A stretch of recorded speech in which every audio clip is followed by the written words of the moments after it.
Poucas pessoas conhecem o lado oculto de uma grande empresa como a NASA. Menos pessoas ainda sabem o que está por trás de uma missão como a Artemis II, que fez com que supostamente o homem dê uma volta à Lua. We were always going to the moon. And liftoff! We shall return.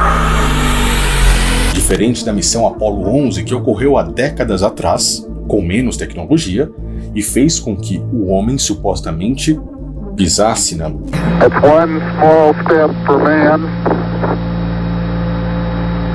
one giant leap for mankind.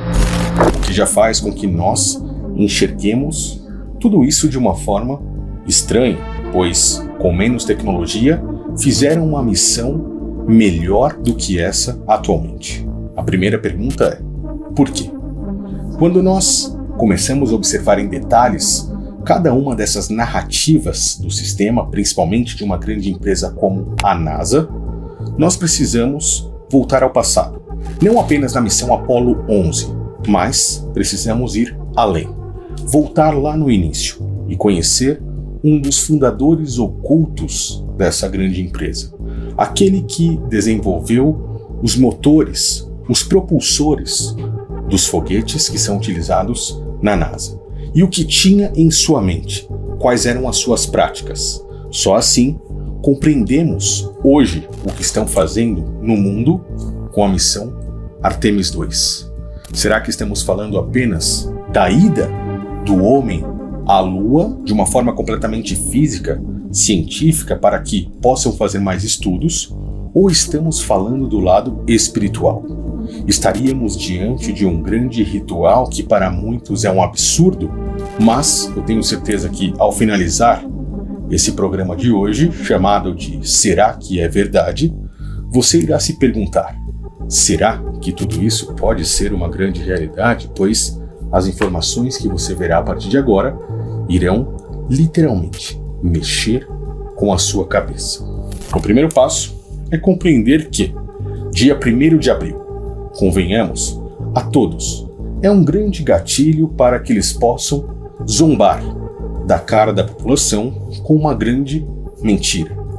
1960, 1º de abril, a NASA divulga a primeira foto do planeta Terra, uma grande mensagem subliminar para algo que aparentemente não é uma realidade. No dia 1º de abril de 2026, novamente, inicia-se a missão Artemis II, uma missão recheada, repleta de simbolismo oculto, maçônico e principalmente satânico, ocultista. Para quem não sabe, a palavra NASA em hebraico, Nasha ou Nashá, significa enganar, seduzir, iludir. O primeiro passo para que possamos compreender, quando olhamos para a Bíblia, as Escrituras, aquele sedutor, enganador, o grande mentiroso, o próprio Satanás ou pai da mentira, como afirmou o próprio Cristo, é a grande serpente. O símbolo da NASA traz por si a língua da serpente de forma subliminar, como você está vendo aqui na imagem. E a palavra enganar, seduzir, iludir, que na verdade é NASA em hebraico, começa a fazer total sentido quando vemos os seus grandes feitos ocorrendo nos dias da mentira. Mas esse não é o ponto principal. É necessário voltar no tempo para entender. Falar de uma pessoa que praticamente não se falam hoje. E eu estou falando desse cara aqui na tela, chamado de Jack Parsons. Who is Jack Parsons? Parsons was one of the rocketeers attached to Caltech in the 1930s and 40s. He was a brilliant chemist. Jack was known in the rocket science community as an explosive specialist. He was described as possessing a self-taught knowledge of combustible chemicals. Jack Parsons foi um engenheiro de foguetes americano, o criador dos motores que são utilizados nos foguetes da NASA até o dia de hoje. Porém, ele não foi uma pessoa comum. Ele era um cara extremamente espiritualista, ocultista, um cara que levava mais a sério os rituais de invocação satânicos do que o próprio mundo físico. Dentro de sua casa, eles encontraram algo que mudaria para sempre a forma como Jack Parsons seria lembrado. É uma caixa de madeira feita à mão. Os símbolos presos do lado de fora eram irreconhecíveis para todos, exceto para alguns poucos escolhidos, e o texto entrelaçado estava escrito em uma língua secular, dita ser uma antiga linguagem celestial.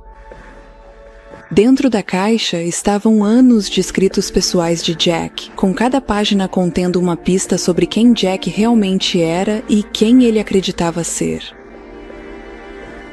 A vida privada de um dos primeiros cientistas de foguetes da América é algo que poucos compreendem hoje, mas ainda menos pessoas compreendiam na época de sua morte.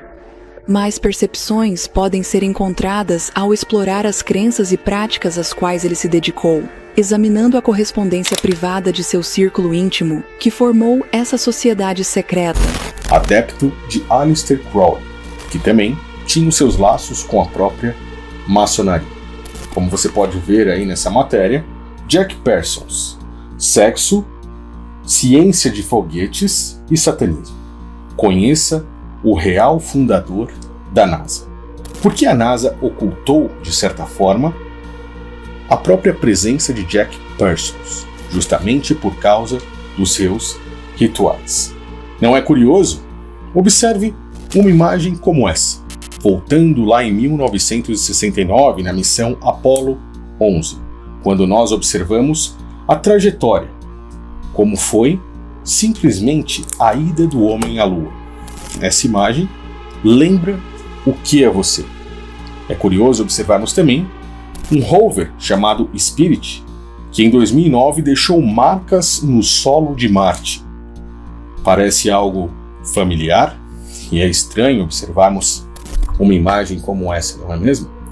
Na missão Apollo 11, os astronautas que foram até lá, que tinham grandes vínculos com a maçonaria, como por exemplo o próprio Buzz Aldrin, que é um maçom assumido, aparentemente de grau 33, levaram uma espécie de museu para deixar na Lua, o chamado Moon Museum, um objeto pequeno, onde cada um deles fariam uma espécie de assinatura, como isso que você está vendo na tela.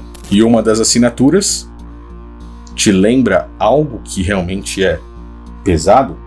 Estamos falando do falo masculino. Jack Parsons, um ritualista, ocultista, que fazia rituais que envolviam a sexualidade, o verdadeiro fundador, por trás de toda a história, criador dos próprios foguetes, criou na realidade foguetes que tinham uma grande referência no órgão genital masculino, um falo, assim como você pode ver aqui nessa imagem. Um foguete é simplesmente algo, de acordo com Jack Parsons, o criador de tudo isso, e que é utilizado hoje pela própria NASA, um símbolo do órgão genital masculino. Quando olhamos uma imagem como essa, nós vemos que ele foi criado minuciosamente, inclusive com seus propulsores, com seus motores, como esse órgão. E por que isso?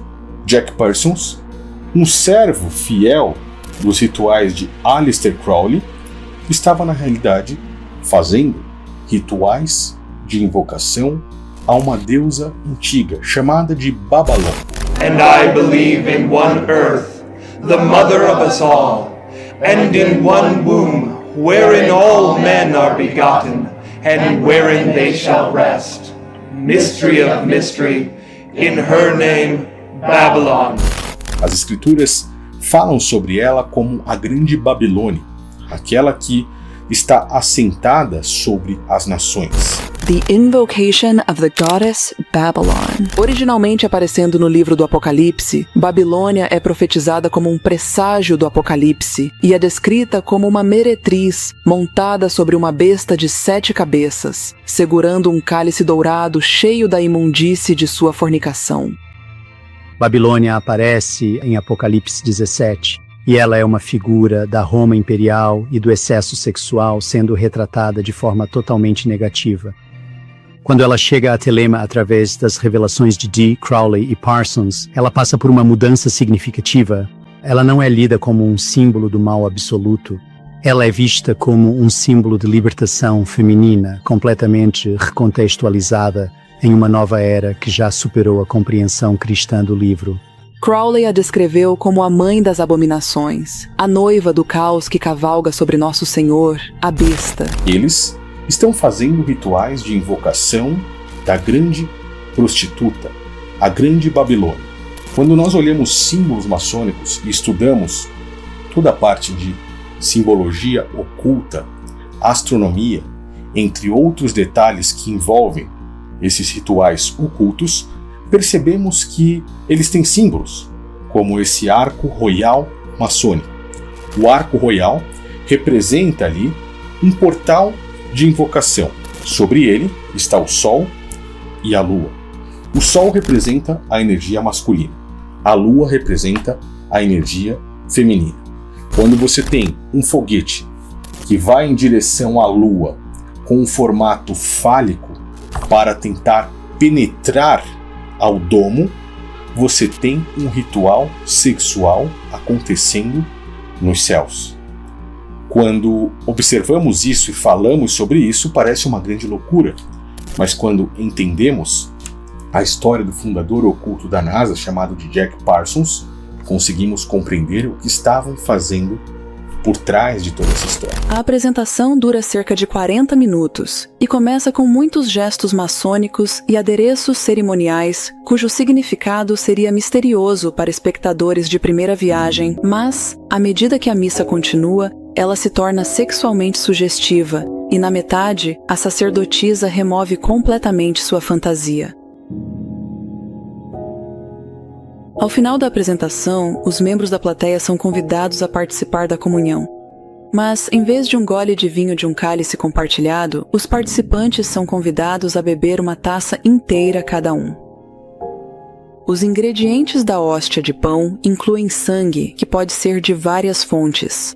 De acordo com os escritos de Aleister Crowley, o melhor sangue é o da lua mensalmente, depois o sangue fresco de uma criança, ou que cai da hoste celestial, depois dos inimigos, depois do sacerdote ou dos adoradores, por último de algum animal, não importa qual. E vale lembrar que não sou eu que estou falando isso. A própria história nos mostra claramente essas informações.